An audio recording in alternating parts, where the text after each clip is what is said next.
Okay, so good morning everyone. I welcome you back to my YouTube channel, and presenting before you this tutorial is your mentor, Bill Clemens. So to those of you that are new, make sure that you inbox me on my WhatsApp line and I'll be able to respond to you. So today we will be looking at sketching complex numbers and also finding the conjugate, and at the same time finding the argument of a complex number. Okay, so with me here, practice questions that saying sketch the following complex numbers on the Argand diagram and show their sketchings. So the Argand diagram is a diagram of this kind, and that is simply where we plot complex numbers on. It's a very simple diagram, very simple concepts. All you have to do is just to master the concept. So I will be plotting my complex numbers on this diagram. So the first one that we have been given is -3 plus 2i. Now, one thing that you must know is this: the Argand diagram is positioned in this way. The x-axis represents real numbers. Okay? Then the y-axis, of course, represents imaginary numbers. Okay? Imaginary numbers. Like this. Then from here, what we are supposed to do is this. We have been given -3 plus 2i. So in the x-axis, you find where there is -3. You have it here. Then in the y-axis, you find where there is 2. So of course, our point is going to be here. Okay? So this is the point. Okay? This is the point. And of course, if we were to sketch this, it's going to come out like this. Okay.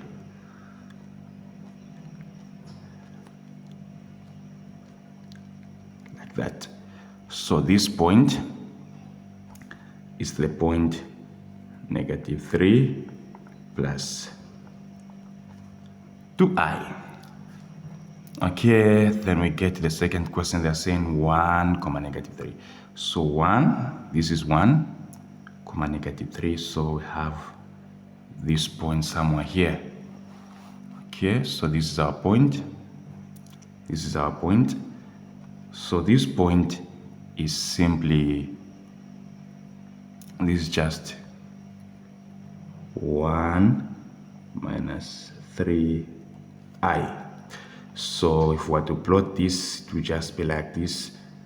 Okay, to come out like this, then it will bend like this.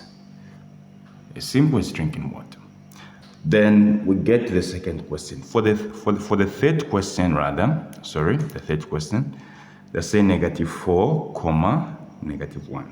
So -4, -1. This is -1. So -1, this is -1 in the imaginary, of course, we know that. So go where there is -4 and 1 is here. So we have our point here. This is where our point is. And of course, our graph is going to, our sketching will come out like this, and it will go in this direction. It must touch where there is 0. And of course, this point will be labeled as -4 minus I. Okay, so we get to the fourth question. They're saying 2. So this is 2, 3. So 2, 3 is here. Okay, so we have this graph of this kind. Okay, so make sure you know how to do this, because it will help you to to find the conjugate. So this particular graph is simply 2 plus 3i, like that. Then of course we can plot this one. For this one is the simplest, because this one and this one are the simplest, because for this one all we have to do is simply to go where there's 3. So we have plotted it. That's just the point. Then for this one we go where there is 2 in the real numbers. So it's just here. So if you do that, then you have plotted your complex numbers on the Gantt diagram. Okay, so this is just how simple this particular question is. Let's get to the other question we see. The set represents the 5 plus 3i on the Gantt diagram. So from this particular question, we'll be able to find, we'll find the conjugate, then we'll plot this complex number, and also try to find the argument. These are very simple concepts. So of course, we know that this is the real number. Okay, let me call them real numbers. Okay, which includes x. Let me call these ones as the imaginary number. Imaginary numbers. Okay, like that. Then I'm going to plot this in a hurry. So I'm going to put my 5 here. Then I'm going to put my 3 here. Then of course I know that my point is here. So I can plot this in this manner. Okay, so I know that this point is just 5 plus 3i. Okay, but then how do I find the conjugate? The conjugate is simply the number on the hypotenuse, and it is represented by the letter z with a bar on top. Okay, so now from here we know that we are going to have something like this. A triangle of this kind. Then of course in the real numbers we are going to have 5, and in the imaginary numbers we're going to have a 3, like that. So we can use Pythagoras theorem. So we're going to say z is equal to, this is the root of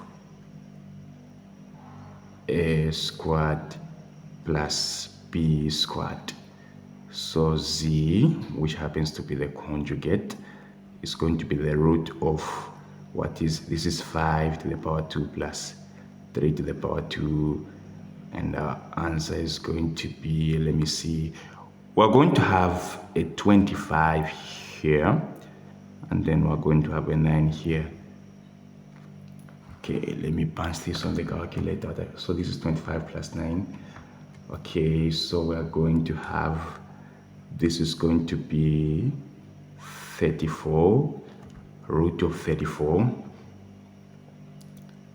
Okay, so is root of 34. So for this one, 9 multiplied by 4, we get 36. 9 multiplied by 3. Okay.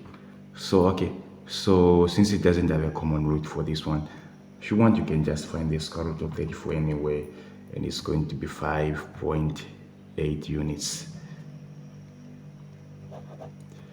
Okay, that's the conjugate. Now to find the argument,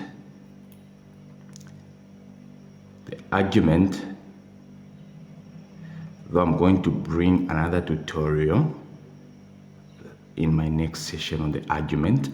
The argument is simply found by this formula. You say t tan theta equal to y over x, where y is the y-axis for the imaginary numbers and x for the real numbers. So The argument is simply some angle, tan theta equal to tan inverse of y over x. Okay? So for this question, I can say that the angle theta is equal to tan inverse of what was in the y. It was 3 over 5. And of course, we can punch that on the calculator.